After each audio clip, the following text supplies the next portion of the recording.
ബഹുമാന്യനായ മുഖ്യമന്ത്രി സൂചിപ്പിച്ചതുപോലെ വിജയം ആരുടെയും പരാജയത്തിന്മേൽ അല്ല എന്ന് പറയുന്ന നിശ്ചയം നിങ്ങൾ കുഞ്ഞുങ്ങൾക്ക് തീർച്ചയായിട്ടും ഉണ്ടാവണം. വിജയങ്ങൾ പ്രഖ്യാപിക്കപ്പെടുമ്പോൾ കണ്ണീര് ഇറ്റ് വീഴാം, പക്ഷെ അത് ആനന്ദാശ്രുക്കളായിരിക്കണം.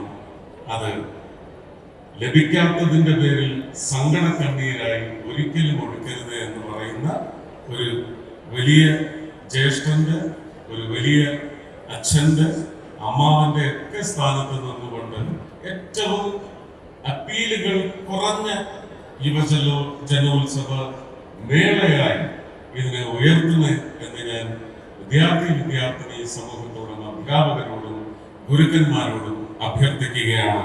മറ്റ് രാഷ്ട്രീയപരമായ പരാമർശങ്ങൾക്ക് ഇതിന്റെ ഒരു ഗരിമ, ഇതിന്റെ ഒരു അന്തസ് നിലനിർത്തുന്നതിന് വേണ്ടി മറുപടി പറയാൻ വേണ്ടി ഞാൻ ഇവിടെ മുതിരുന്നില്ല. ഈ വേദിയുടെയും ഇത് കുഞ്ഞുങ്ങളുടെ മാത്രം അവകാശമാണ്. അതിൽ മറ്റൊരു വിഷയങ്ങളെ സംബന്ധിച്ചും മറുപടിയോ അല്ലെങ്കിൽ പ്രതിപാദിക്കാനോ ഞാൻ തയ്യാറല്ല എന്ന് അറിയിച്ചുകൊണ്ട് ഒരുപാട് സന്തോഷം. ശിവൻകുട്ടി ചേട്ടൻ ഈ ചടങ്ങിന് വിളിച്ചതിന്